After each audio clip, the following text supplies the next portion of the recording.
for coming in tonight. Thanks for having me. I long story short, I spent my career in technical training, program development, and career services. Originally from Chicago, working at a mid-sized nonprofit there that focused on technical training and also veterans employment. So that was actually kind of my in to the veteran community, was just proximity, working within an organization that was already doing that work. About 4 years ago, my wife and I moved up to Minnesota.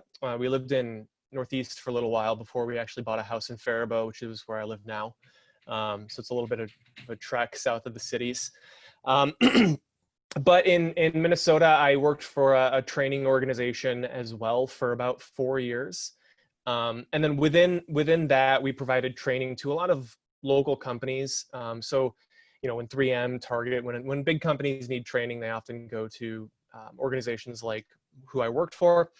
What I also did was provide career services to our individual students. So when students came through our training, assisting them in their job transition to ensure that when they were done with courses, they got back into the workforce as quickly as possible.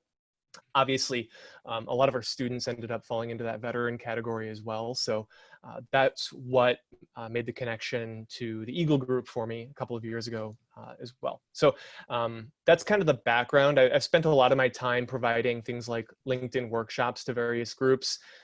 Sometimes they're a couple hours long, sometimes they're really short like this. So I try to just include as much vital information as I can, and then let people know that if you have questions throughout or even after the presentation, just get in touch with me. If there was things I didn't cover, things that maybe you see working differently for yourself, let's talk about it.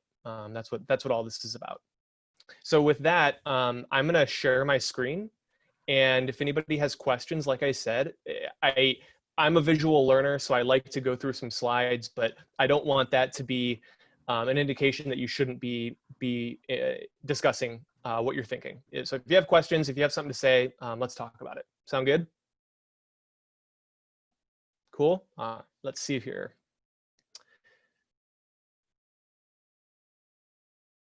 Okay.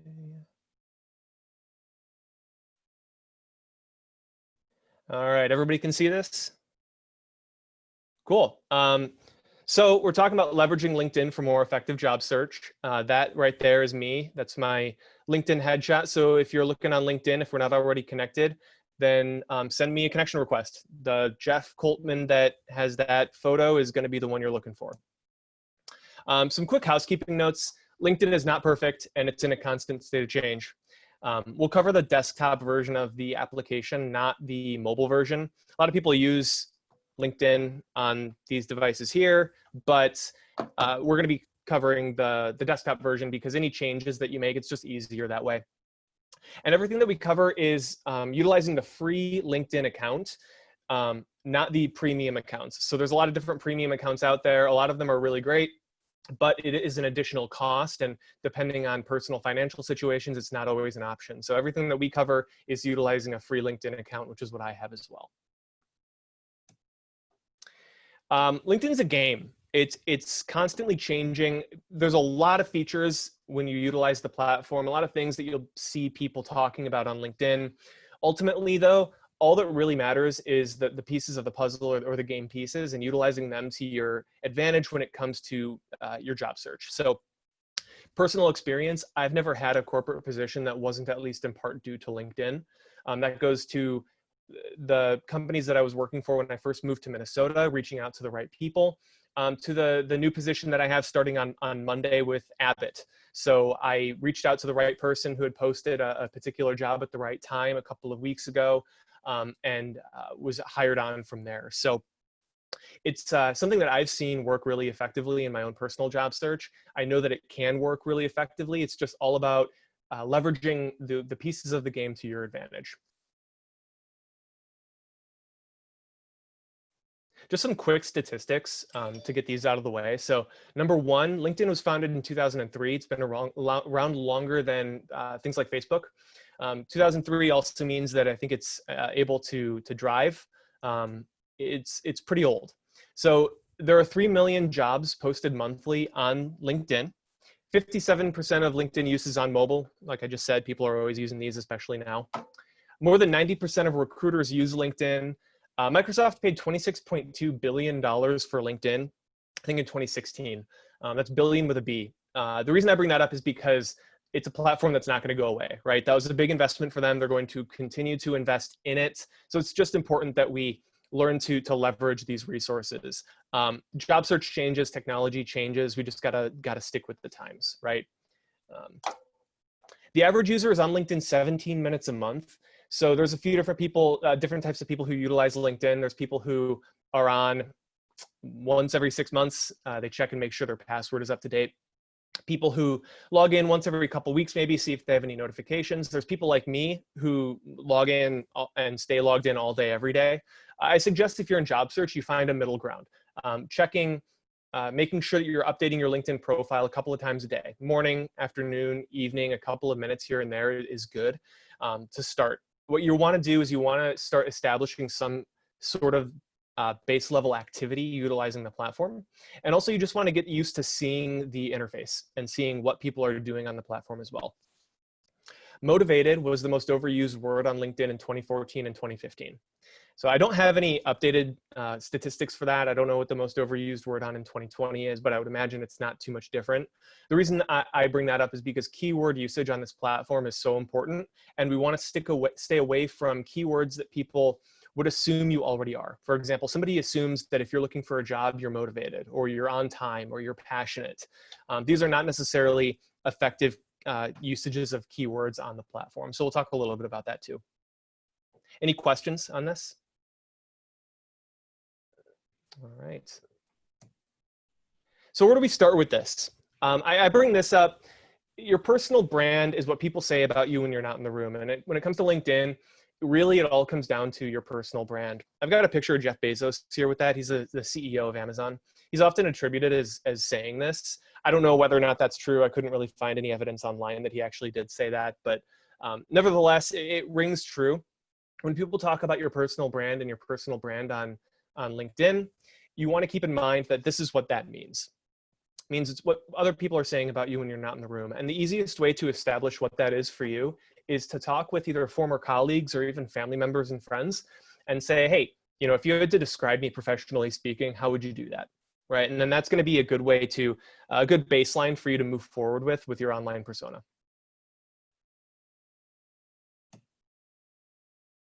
Now,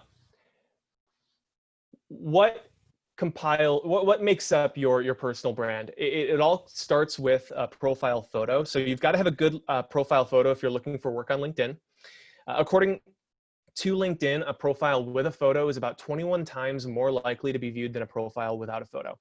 So a couple reasons for that. Number one, human nature. People are less likely to connect with somebody if all they see is the generic gray silhouette versus an actual photo of somebody. But then also LinkedIn algorithms, right? Remember how before I had mentioned that LinkedIn is a game. It's all about utilizing the pieces of the game. And LinkedIn essentially says, as with many other portions of your profile, if you do not have a photo, your profile is considered incomplete. And if your profile is incomplete, their algorithms will make it less likely to show up in any given search. And also your photo is a part of your brand. So you don't necessarily need a three-piece suit. You've just got to look presentable, right? It's got to be a clear photo that looks like you. And that's really what we're looking for on LinkedIn. Any questions on this?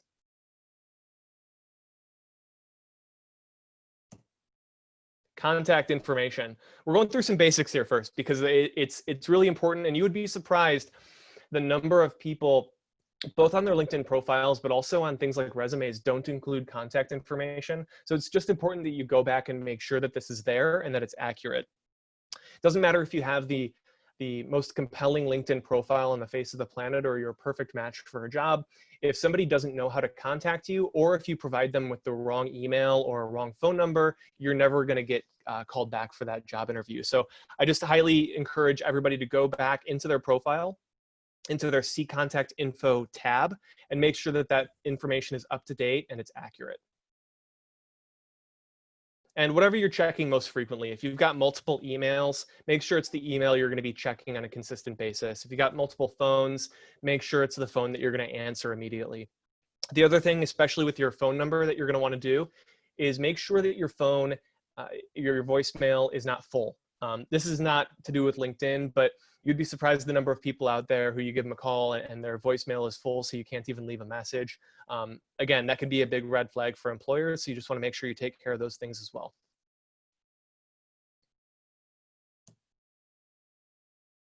Okay, customizing LinkedIn URLs, something we're all going to want to do as well if you haven't done so. What this does is it takes that really long and ugly web address that you see at the bottom, www.linkedin.com, and changes it into something that's a little bit nicer looking and shorter, like what you see at the top in blue, which is my personalized LinkedIn URL. A couple reasons why you would want to do this. Number one, branding. So say, for example, I am a project manager and I've got my PMP certification. Well, then maybe I'm going to customize my LinkedIn URL so that at the very end it says www.linkedin.com/in/Jeff Coltman PMP. Or maybe I've got my PhD, so I'm going to say Jeff Coltman PhD, whatever the case is. So it's a good branding opportunity. The other reason why you're going to want to include this is because this is a direct link that you can include on things like a personal business card or a resume. And when you're doing that, what you're doing is you're providing somebody with a direct link to your personal profile. So if you were to go to LinkedIn and type in Jeff Coltman into the search bar to look for my profile, there would probably be 7 or 8 other Jeff Coltmans that show up. Some of them don't have photos. Some of them are not even in the United States. So if all somebody has to go by is my name and they're looking for me on LinkedIn and they don't know what I look like, they're not going to be absolutely certain whose profile they should actually be focusing on. Whereas if on my resume or on a personal card that I give them, it has a direct link to my profile, they can be absolutely certain that the profile they're looking at is that of the profile that they were looking for.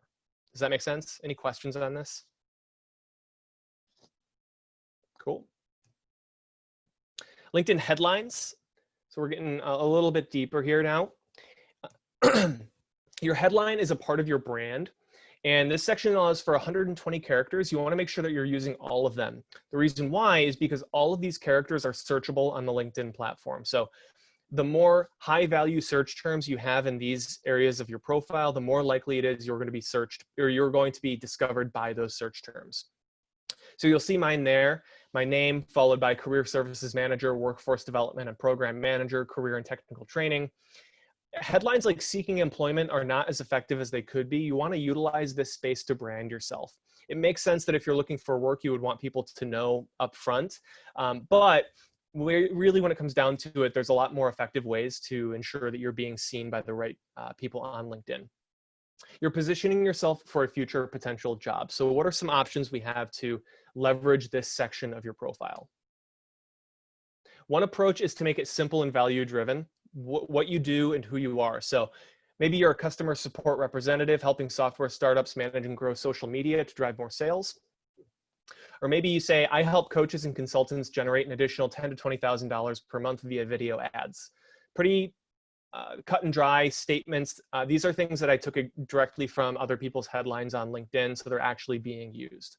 It's a good approach to take. Nothing wrong with that one. Another approach that you could take are using titles in your headline that are highly likely to be searched, or titles that you're looking for employment in, and multiple variations of those titles. So some examples being, maybe you're in IT, you're looking for work, and you say that you are a systems administrator, network engineer, Microsoft administrator, and IT security. Or maybe you're an office assistant, so you use terms like office manager, executive assistant, administrative assistant, or chief of staff. All various job titles that are highly likely to be searched for somebody who has your level of experience. Questions on this and utilizing this type of approach in your headline? Yeah. I have questions, Jeff, please. Hello. This is great so far. I have questions about the headlines. Do you have one style that you prefer more over everything? Because I know a lot of some LinkedIn folks say, oh no, always use that storyteller piece. Like, I am a whatever really, and I can do this for your business. But it seems like something searchable like you have on yours might really be the way to go, because the other storytelling type might not get searched well. Which do you really, is there one you prefer more? So this is like everything else on LinkedIn, everybody has personal opinions. So here's the thing is, something like normally, maybe a year ago, I would have said an approach like this where you maybe use a statement or something of that nature to explain what you do and what you have to offer would be the best approach. That's what I would have said a year ago. Now, I'm a little bit more practical, and I've talked to a lot more recruiters who utilize the platform. And I think that this is probably a better approach, strictly because I think that if you're looking for work on LinkedIn, you're better off going with the numbers, right? What's effective, what works, what's searchable versus what maybe reads a little bit nicer at a glance, if that makes sense. This is, if I was in job search again, when I was in job search, this is the approach that I took with the multiple variations of similar job titles. And so then when we're counseling someone in job transition, then you would recommend then we don't need to have them, we don't need to recommend to someone then, oh, this is the place where you want to tell people you're in job transition. We're simply using this headline to say, here's what this is what I'm looking for really, and this, or this is what I do. And you could even combine those here without having to state here that we're in job transition. So I'll even show you how I would handle the job transition component of this. But as far just the headline alone, I would feel more comfortable with this approach, and it's what I've seen work more often. Great, thank you. And then one final question is, I guess what you're saying too, using that pipe to separate all of those, that doesn't do anything in terms, it's not going to stop any kind of search. No, so that's just a style preference. Some people use asterisks, some people use stars or commas. It doesn't really matter. I just think those look nice. And if I could remember, I think it's shift. Yeah, and then there's a little symbol for that bar to make that on your computer, but you can use anything. Any other questions on this? Not a question, but a comment. Yeah. On it online, you can search for career positions and stuff, and then in there they'll have other titles that they use. And so the easiest way to find those is to go to ONET online and grab them right from there. Yep. Okay.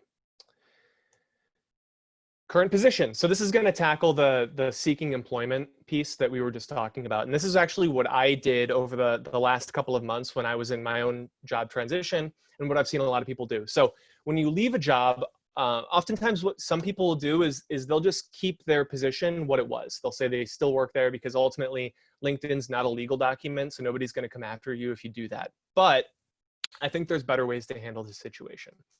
So what I've done is when I end working with a specific company or organization, I will go to LinkedIn and I will set the end date as my actual end date for that position. And then what I will do is I will add a new position to my LinkedIn profile.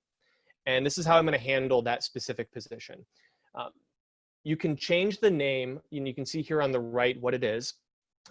You can change the company name. It'll ask you for a company name to anything. So you can say something like currently seeking new opportunities, or hey, look at this, I forgot to edit this, studying at New Horizons. That's the company I used to work for. So over here on the right, you see the adding experience section of your profile, and there's a title there. And under title, I've done the same thing that I did with my headline. So I said office manager, executive assistant, administrative assistant, chief of staff. Under that, full-time.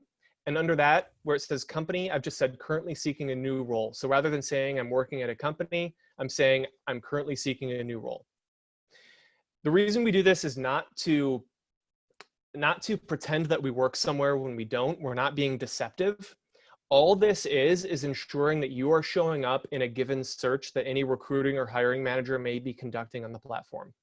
So more often than not, when a recruiter or a hiring manager is using LinkedIn to find qualified individuals for a specific job, they're going to search by a couple of things. They're going to search by location, and then they're going to search by title.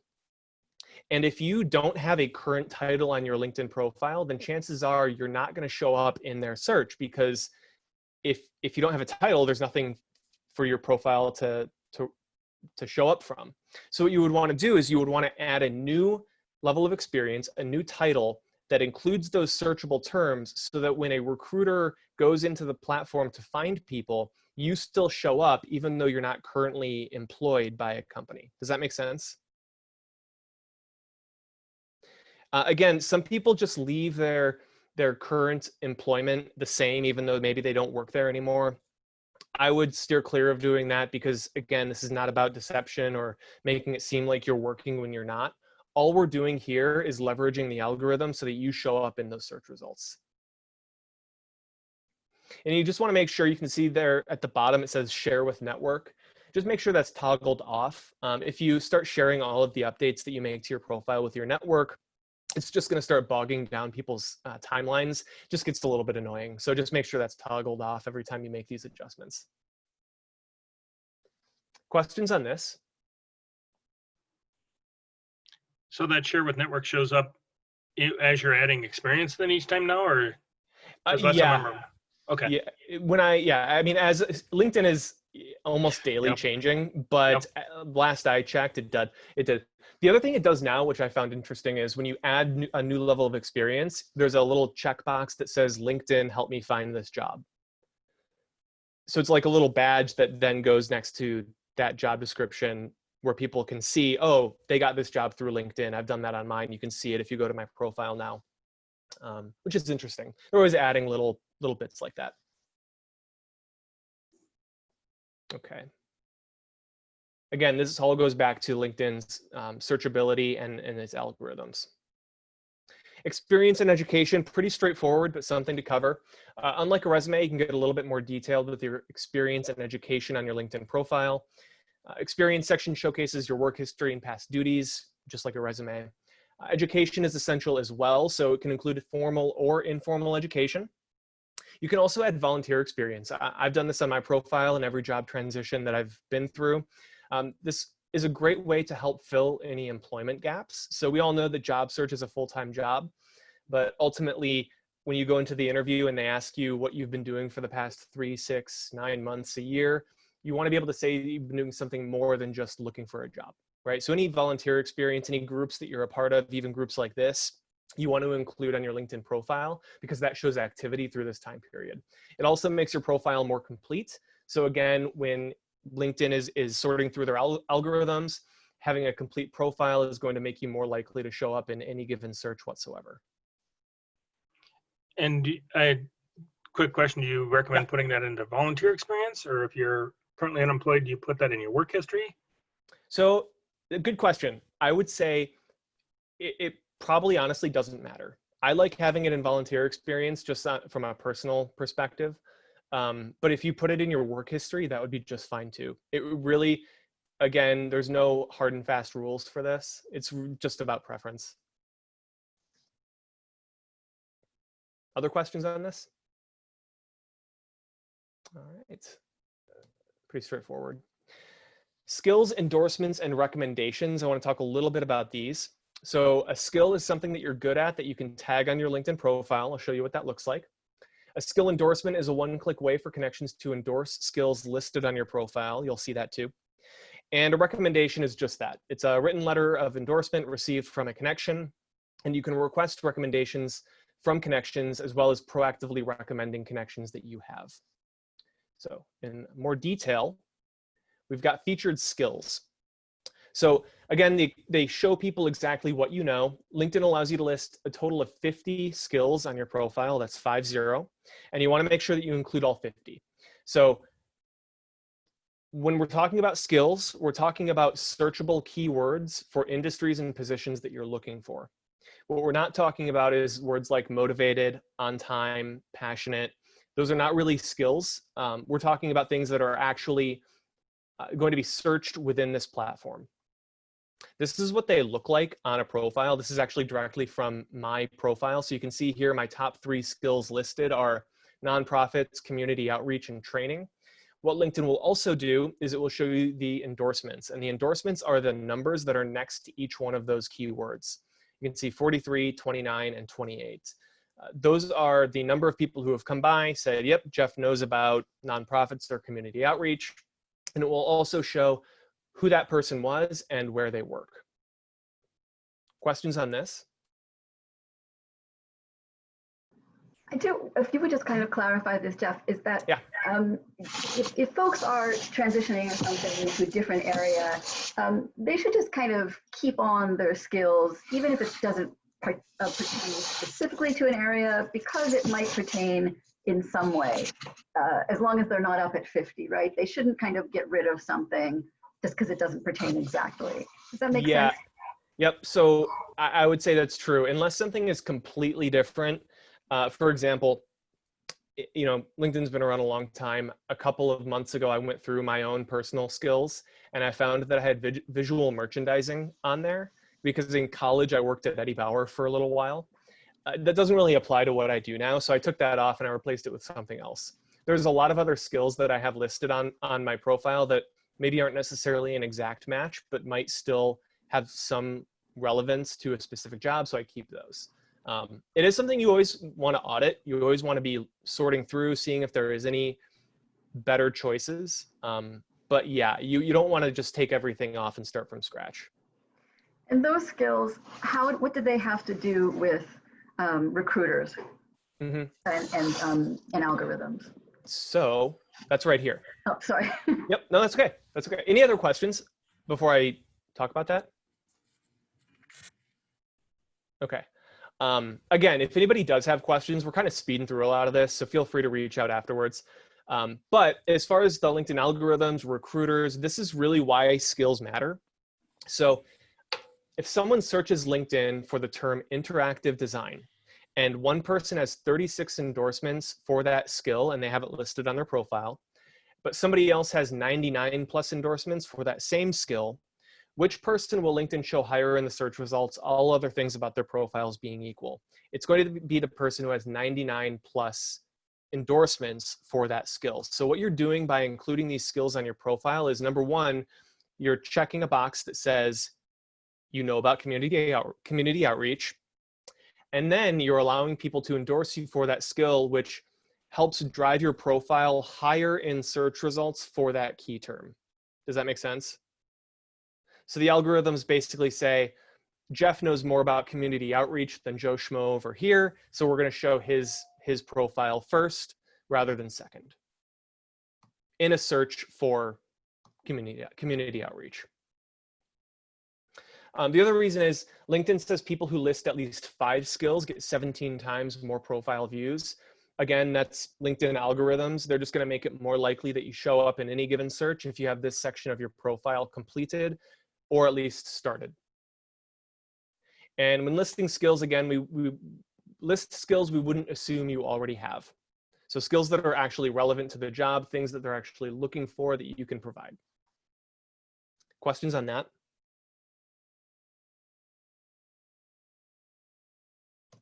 Okay. Real quick recommendations.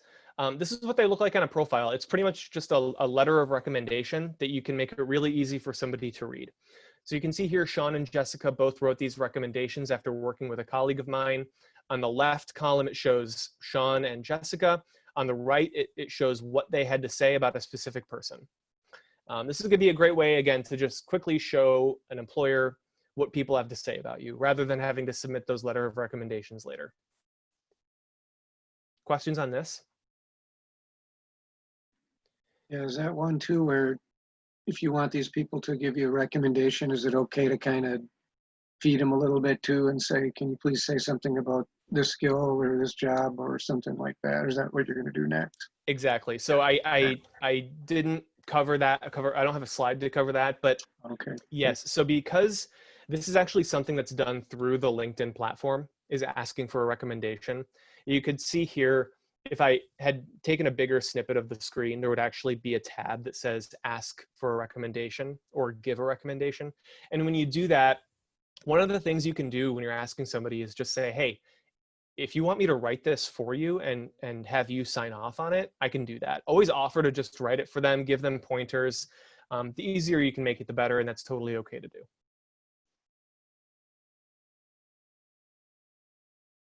Other questions on these? All right. Real quick, a note on hashtags. So not necessarily something that you really need to be using on LinkedIn, but it's something that you see frequently enough. It's just important to know how they work and what they are. A hashtag is a word or a phrase with that symbol before them, turning them into searchable links. So some trivia for you if you don't know. Does anybody know what that little hash mark is actually called? The technical term?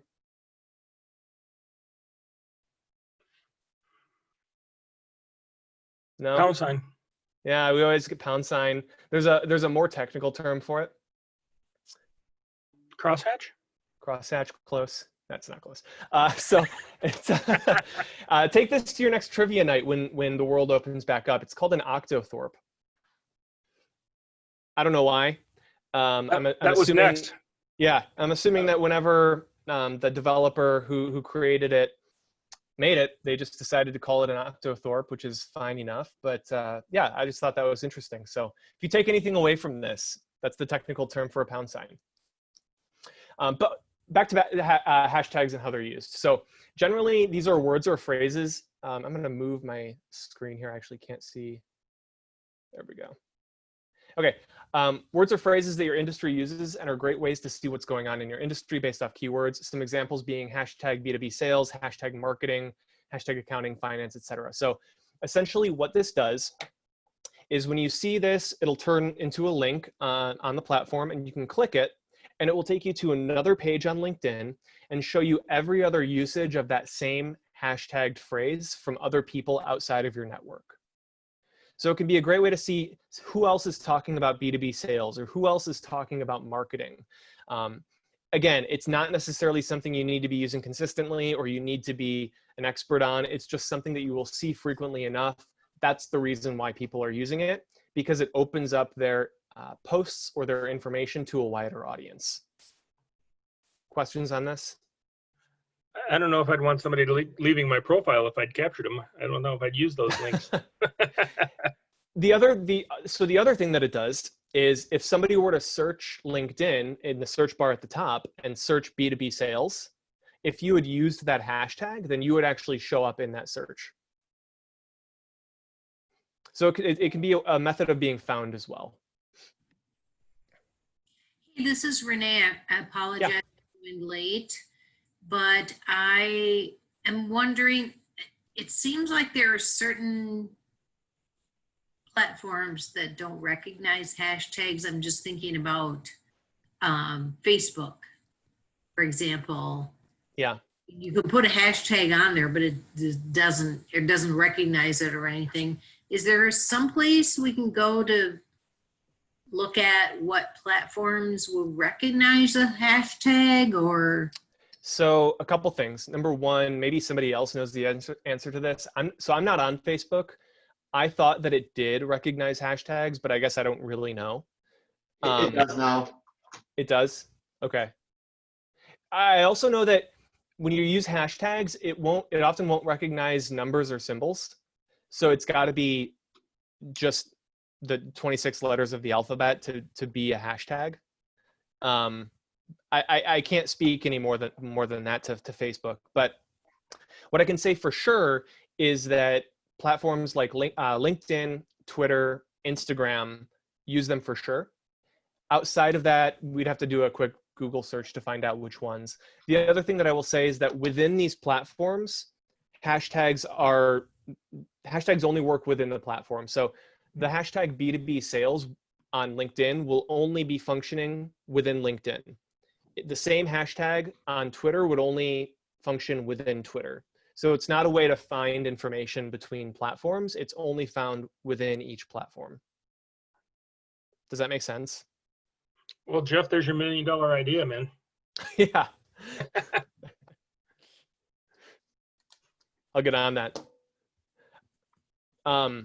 As for the Facebook stuff, I'll look into that because I honestly, I don't really know, and I don't know what the rules are.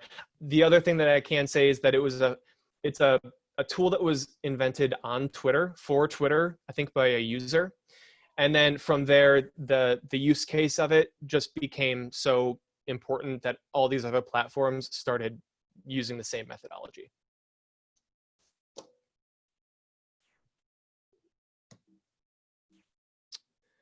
Okay. So keywords, what to use. So again, going back to skills, it's important to use all 50 skills, but how do we determine what skills should be used? And these are a couple of tools that are good, that are totally free, that you can utilize out there to figure out what keywords are valuable in a specific job that you're looking for.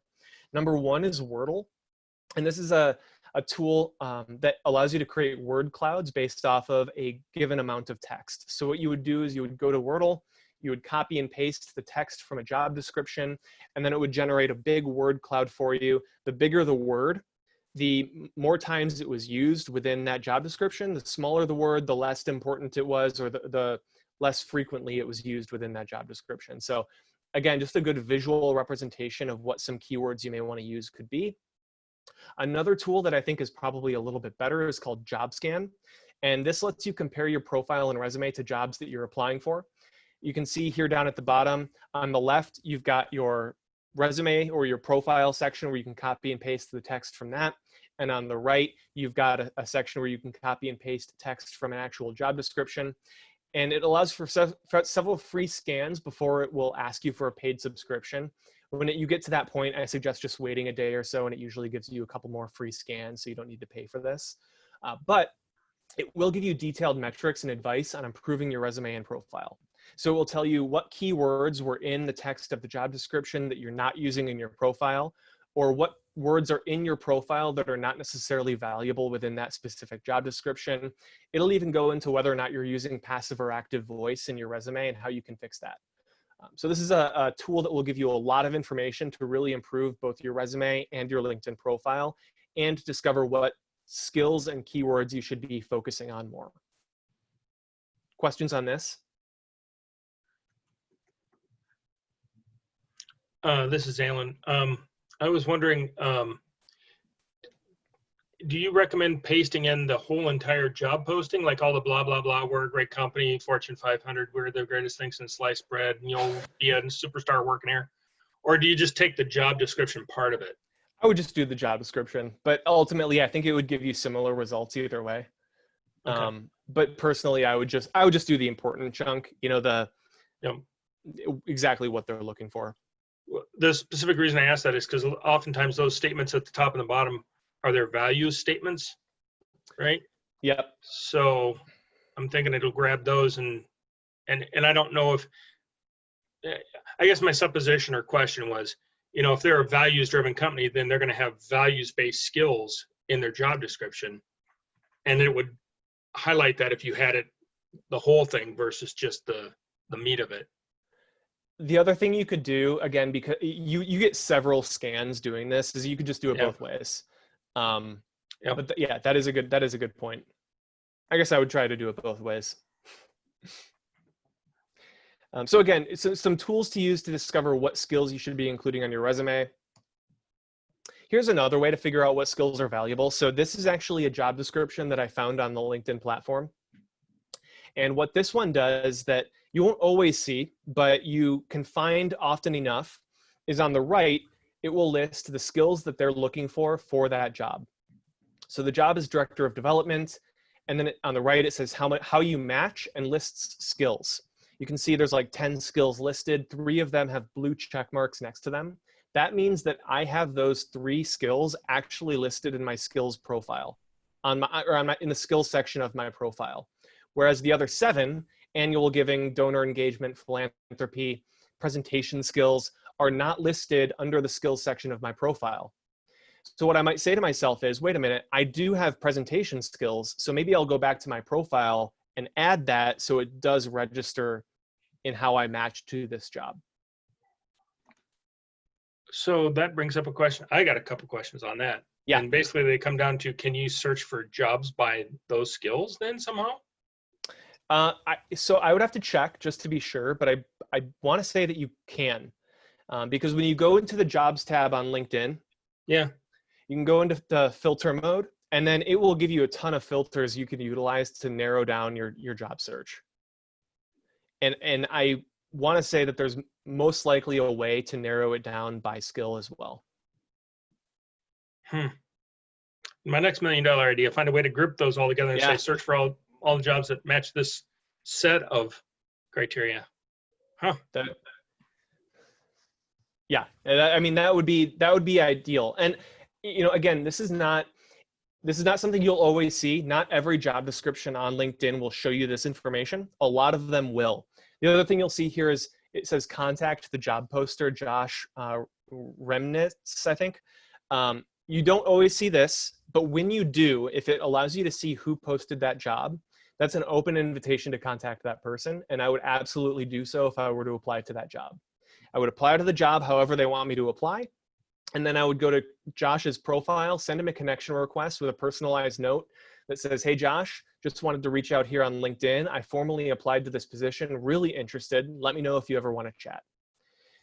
You may never hear back from Josh, but what you're doing is you're putting a face to a name so that when your application goes through their system, they're more likely to remember, oh, Jeff is the one, I saw his message come through LinkedIn. I'm going to have a look at his application now as well. I can tell you, this is exactly how I got the job that I started when I first moved to Minnesota. Just like that. I never actually heard back from the message that I sent. Her name was Sammy.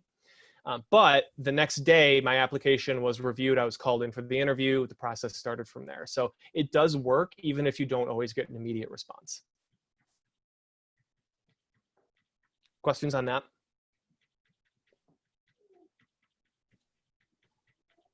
Okay.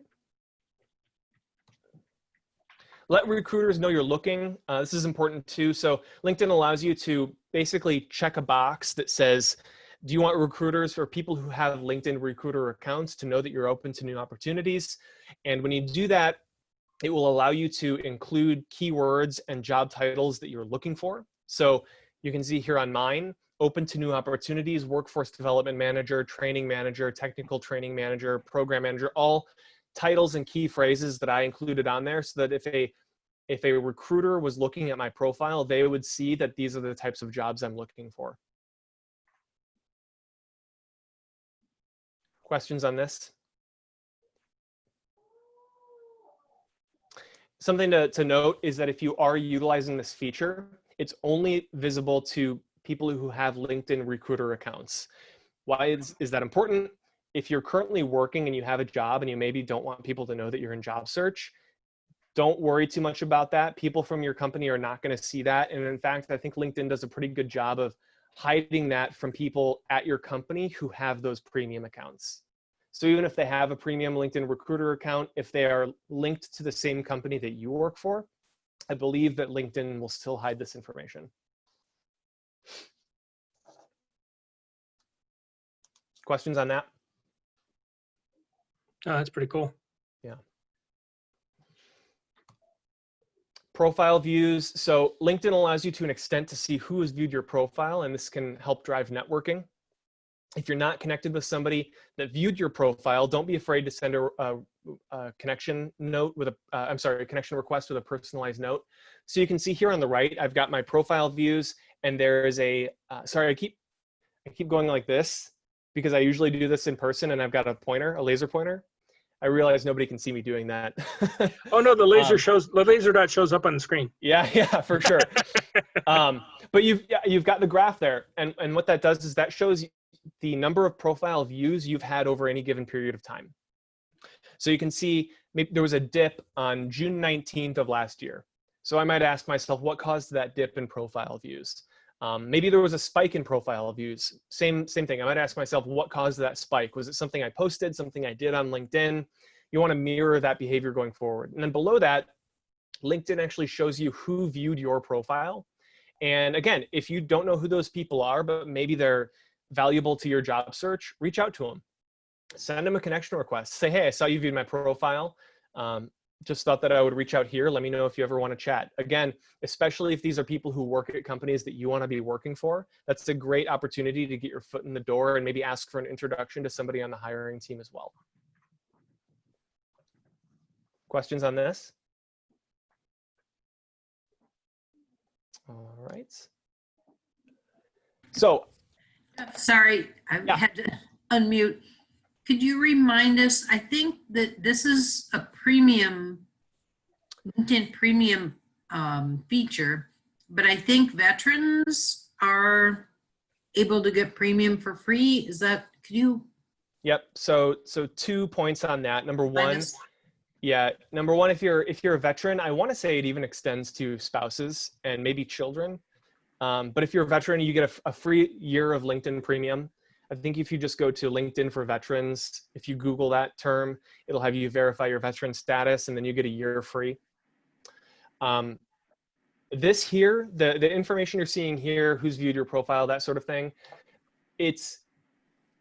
on a free account, you will get what you see here. It'll give you 2 or 3 of the past people who have viewed your profile, and then very limited information beyond that. So won't tell you any more than that. Even though I've had 90 views in the past 2 days, it will only show me a couple or who they actually are, because I have a free account. If I had a premium account, then it would actually show me all 90 people over the course of the last 2 days who viewed my profile. If you have a free account and you're not seeing this information, it's most likely because you don't have enough information for LinkedIn to show. So if you don't have enough profile views or that sort of thing, then LinkedIn doesn't show it to you. But once you start building those up, even with a free account, you will see limited information on that. Does that make sense?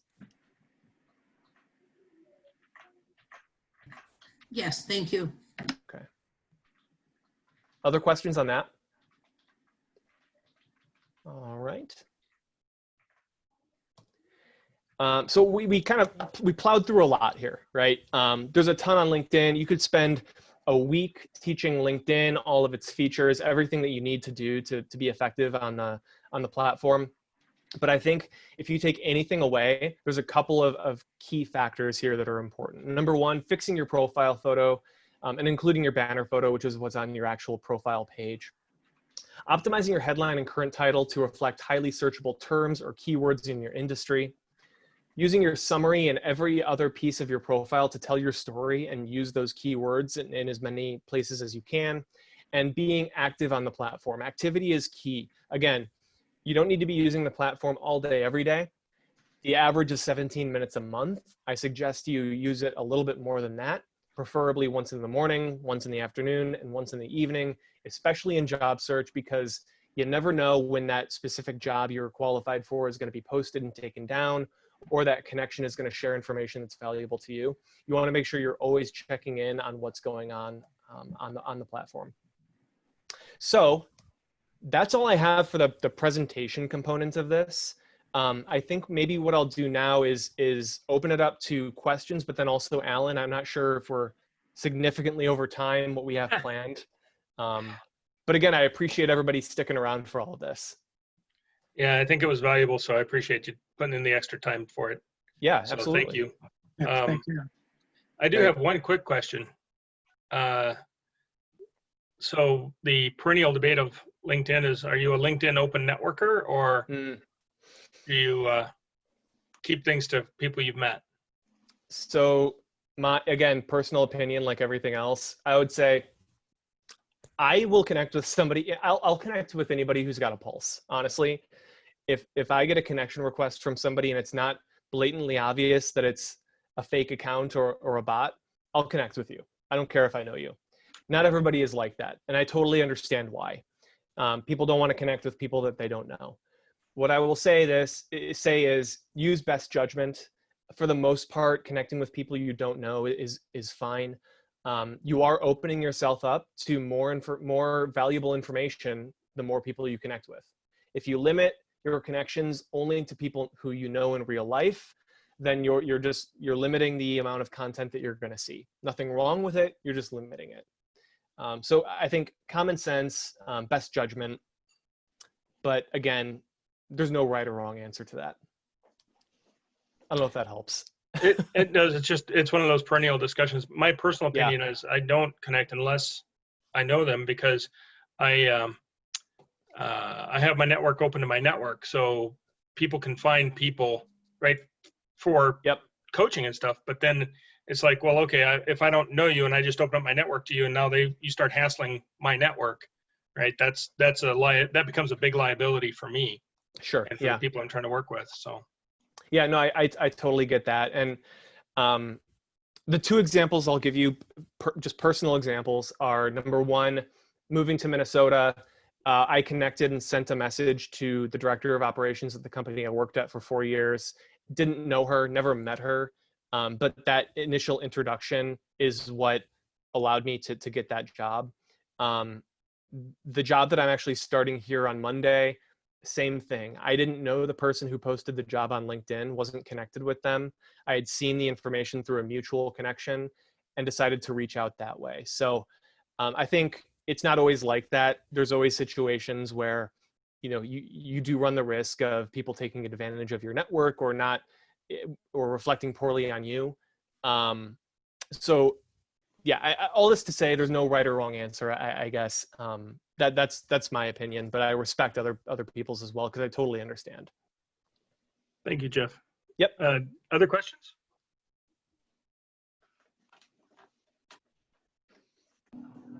I have a question, Jeff, please. Just about what's an example of a simple way to ask for a meeting or a chat? Like what does that sound like? So I'm a minimalist, so I'll tell you exactly what I sent to the individual to get this interview for the job that I'm starting. She posted a position. What I did, first of all, was I went and immediately applied formally through their website. But then I went back to her, and whether you're applying for a job or you're just looking to talk with somebody, I think it's the answer to this question is the same, is I said, hi, I saw that you posted this job, or you could say, hey, I just saw your profile, it doesn't matter, but I saw your profile. I was interested in talking for maybe 20 minutes. Do you have some time coming up this week? And then I would just leave it at that. I think less is more when it comes to asking for people's time. And if you don't hear back, it doesn't hurt to just send them another message. People are busy. I would say after that, if they're not responding, it's not necessarily because they're blowing you off. It's maybe because they just don't use the platform, and they didn't see your message come through, which is entirely possible. But just a quick, hey, just thought I would reach out. I wanted to chat. This is my number. Let me know if you have time. So in the example that you give us about once you applied, you sometimes say, or when someone's looked at your profile, you say, hey, I'm interested, you checked my profile, I'm interested in learning about what you do. Do you ever use that tack with someone that you're reaching out to online, on LinkedIn, in other circumstances? So can you repeat the question a little bit? Forgive me. Yeah. When someone checks your profile, mm-hmm. You said you sometimes reach out to them and say, hey, I noticed you checked my profile. You know, I'm interested in learning more about what you do. Yeah. Can we chat? Do you ever use that same type of outreach tack with someone you're just reaching out to as well? Yep, all the time. Sometimes, I mean, to be honest with you, you shouldn't do this, but sometimes I just send connection requests without notes. They say not to do that, and you shouldn't, but yeah, all the time. So whenever I'm connecting with anybody, just a quick note like that. Yeah. I'm sorry, I'm not making it clear. Not just for a connection, but sure. If you actually want someone to meet with you, like have a call with you.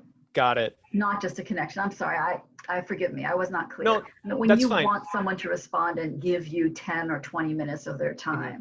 What do you think is the best way to make that happen? Yeah, so I would say the same thing.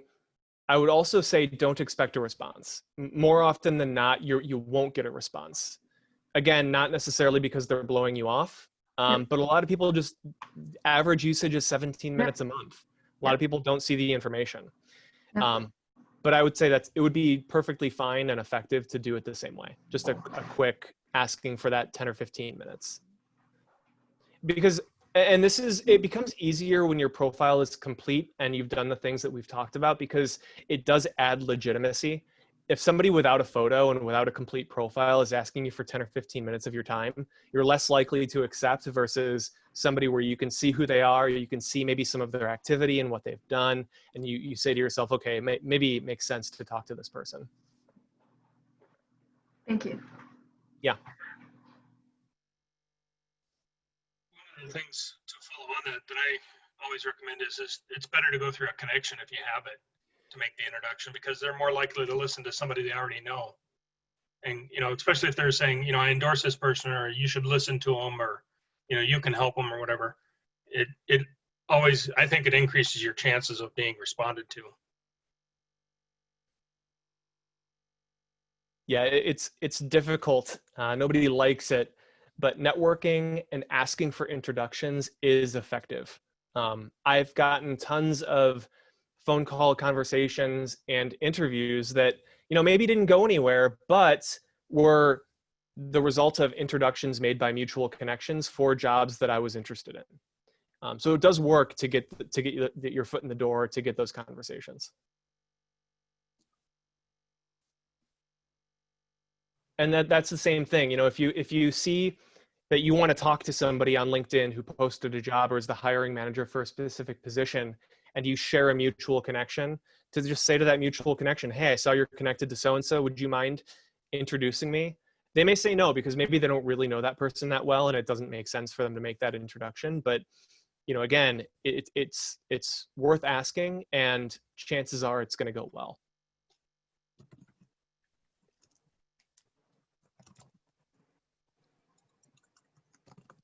Other questions?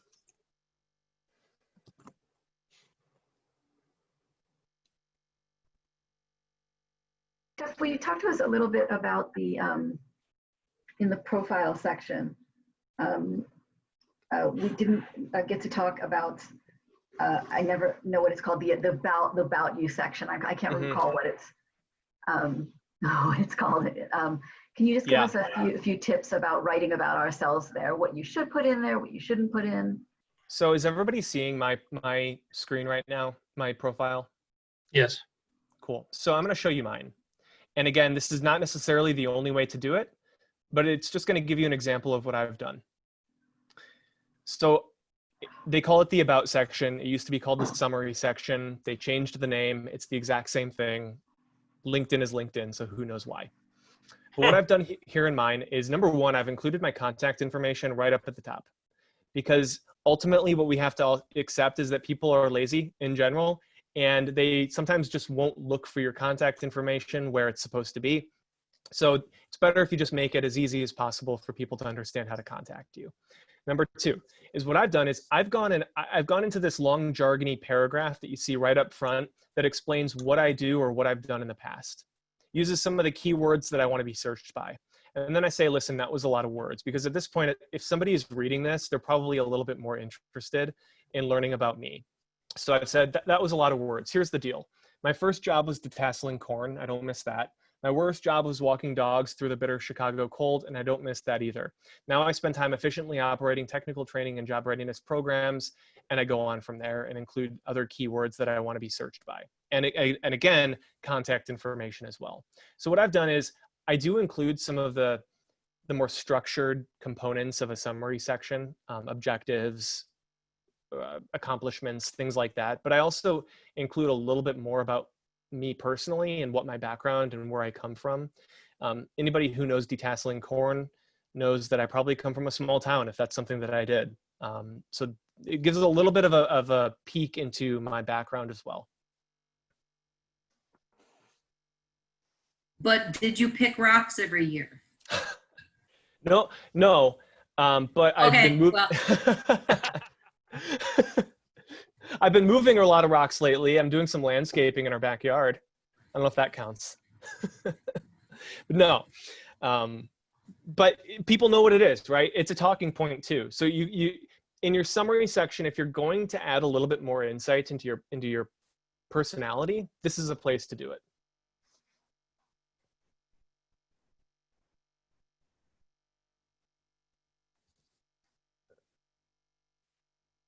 I like it. Yeah. Well, it seems like that's all the questions we have. Does anybody have any other final questions to ask? I do. This is Sherry. Can you hear me okay? Hi, Sherry. Hi. I had to call in. We're just coming back here from Lutsen, but I wanted to ask, what do you suggest about activity? Should we have as little activity as possible interacting with others when we're in a job search situation? Is it okay to have non-political activity? Is it okay to support social justice but not politics? What do you suggest? So discretion is important. Again, it's all your personal brand. So whatever you put out there is what people are going to think about you. So before you post anything, before you do anything, if you think about, am I okay with an employer? Am I okay with a connection seeing this information or seeing what I'm doing? If you're okay with that, then I say go for it, because that's your personal brand, then that's you. I will say this, activity is incredibly important. You want to be active on the platform. You want to be commenting on things, liking things, sharing things, posting information yourself. I would stay away from things that are maybe political, maybe overtly religious even. But that's me personally. I see people be political on LinkedIn all the time. Not necessarily in the best of ways, not always in the worst of ways, right? This is what I do. So this is my activity here. If I just go to see all, I usually just share and like things that I am passionate about. So whether that's technology or local organizations or social justice even, like you had mentioned, I personally stay away from things that are more overtly political or religious. But the activity is really important because, again, people will know and will see that you are, in fact, a real person and that you're active on the platform. Does that make sense? Is that a good answer for you? Yes, thank you. I'm just muted Okay. because I'm in a kind of a noisy place, That's okay. but thank you so much. That's okay. It's one of those things where, you know, again, there's always opinions. There's no right or wrong answer. It's you're walking the line for sure. But activity is important.